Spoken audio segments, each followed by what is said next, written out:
Hoje vou demonstrar as aplicações de Bernoulli. Vou começar falando sobre o tubo de Venturi.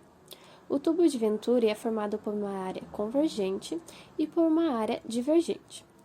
O ponto A2 possui uma velocidade maior que a do ponto A1, devido à equação da continuidade, que diz que o tempo gasto para um volume ser deslocado no ponto A1, que é a área divergente, deve ser igual ao ponto A2, que é a área convergente. Para isso, ele precisa aumentar a sua velocidade. Com a equação de Bernoulli, nós vamos entender que o local com maior velocidade possui menor pressão. Para isso, vamos fazer um experimento prático.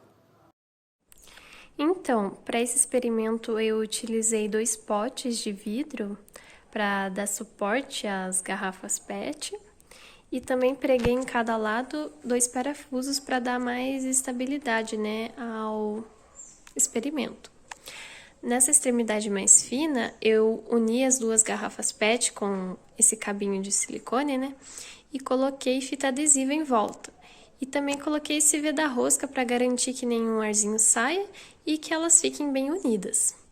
Aí, nessa outra extremidade do cabinho de silicone, eu fiz um furinho na garrafa PET e coloquei o cabinho dentro.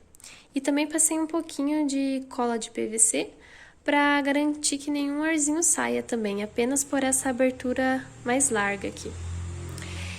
E também, com a ajuda da seringa, eu coloquei a Coca-Cola dentro do cabo de silicone. Com a ajuda de um aspirador de pó, eu acabei criando um fluxo de ar. Esse fluxo, como já vimos, ele possui uma velocidade maior na área convergente. E devido ao seu aumento da velocidade, diminui a pressão. Por isso, o líquido se desloca na direção de menor pressão para manter o equilíbrio. Desse modo, chegamos na equação de Bernoulli. E se considerarmos o ponto 1 e 2 na mesma altura, podemos excluir a energia potencial gravitacional.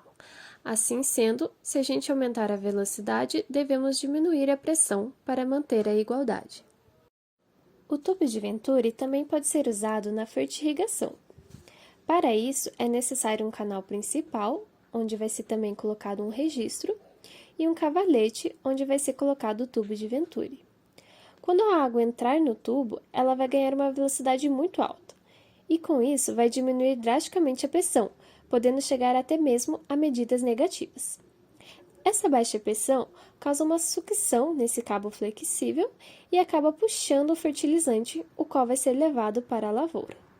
Por isso, quanto maior for a diferença de pressão na entrada e saída da água, maior será a sucção.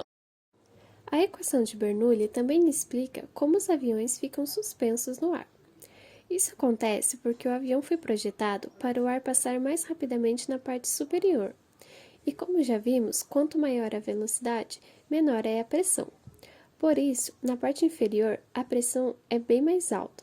E como a pressão é diretamente proporcional à força, o avião fica suspenso no ar devido a uma força que age de baixo para cima.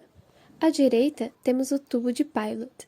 Ele está presente também nas aeronaves e é utilizado para medir a velocidade. O ar em movimento entra pelo tubo, que está representado em branco, enquanto que o ar em repouso está representado em amarelo. Com isso, os dois possuem diferença na pressão, e a membrana que está representada em vermelho mede essa diferença de pressão e converte em velocidade. Dessa maneira, encontramos a velocidade da aeronave.